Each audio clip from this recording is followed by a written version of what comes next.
आदाब दोस्तों, आपका स्वागत है इंडस्ट्री रिपोर्ट एंड एनालिसिस में। दोस्तों, आज हम बात करने जा रहे हैं KF-21 लड़ाकू विमान की, जो साउथ कोरिया का KF-21 फाइटर प्रोडक्शन में चला गया है इंडिया के MRFA कंटेंडर। दोस्तों, एक दिन साउथ कोरिया के defence acquisition programme administration DAPA ने एक खास अनाउंसमेंट किया कि KF-21 बोरमी एक नई मल्टी रोल फाइटर एयरक्राफ्ट के प्रोडक्शन की शुरुआत हो गई थी।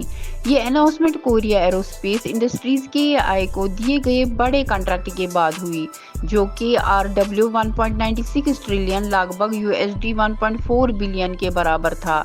इस कॉन्ट्रैक्ट के तहत 20 KF-21 एयरक्राफ्ट बनाए जाएंगे और ये प्रोडक्शन 2027 तक चलेगा।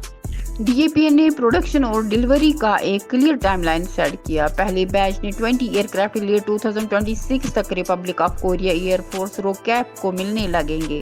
अगर सब कुछ ठीक रहा तो 2025 तक एक और कॉन्ट्रैक्ट दिया जाएगा और total 40 KF-21 jet south Korea के पास होंगे, जो उनके एयर कम्बैट कैपेबिलिटीज को मजबूती देंगे। इस दौरान इंडिया के multi role fighter aircraft MRFA tender का भी बज़ चल रहा था।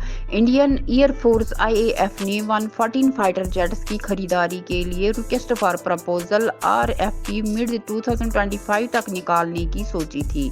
ये टेंडर इंडिया की एयर कम्बैट फ्लीट को अपग्रेड करने के लिए एक इम्पोर्टेंट स्टेप था। KF-21 की प्रोग्रेस के साथ स्पेकुलेशन थी कि साउथ कोरिया इंडिया के MRFA टेंडर में पार्टिसिपेट कर सकते हैं। KF-21 बोरमी एक 4.5 जनरेशन फाइटर हैं जो air to air combat, air to ground attacks और रिकन्स्ट्रक्शन जैसे डाइवर्स मिशंस परफॉर्म कर सकता है। साउथ कोरिया ने ग्लोबल डिफेंस पार्टनरशिप्स को एक्सपेंड करने की भी सोच रखी थी और KF-21 को एक प्रोमिनेंट फाइटर जेट बनाने की कोशिश की जा रही थी। लेकिन KF-21 का MRFA टेंडर में पार्टिसिपेट करना आसान नहीं होगा। कंपटीशन टफ होगा क्योंकि अमेरिकन F-21, फ्रेंच राइफल और स्वीडिश ग्रिपेन जैसे एस्टैब्लिश्ड प्लेयर्स भी कंटेंडर होंगे। KF-21 को अपनी ऑपरेशनल कैपेबिलिटीज दिखानी होंगी और IAF के स्ट्रिंजेंट रिक्वायरमेंट्स को मीट करना होगा।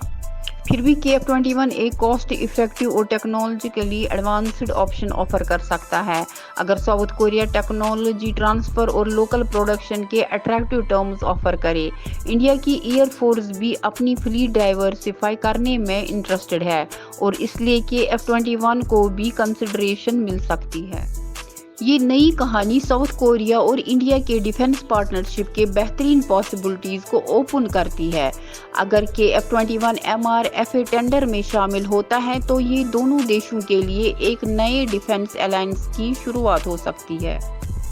और ऐसी इंफॉर्मेशन हासिल करने के लिए जुड़े रहिए हमारे साथ इंडस्ट्री रिपोर्ट एंड एनालिसिस में। शुक्रिया।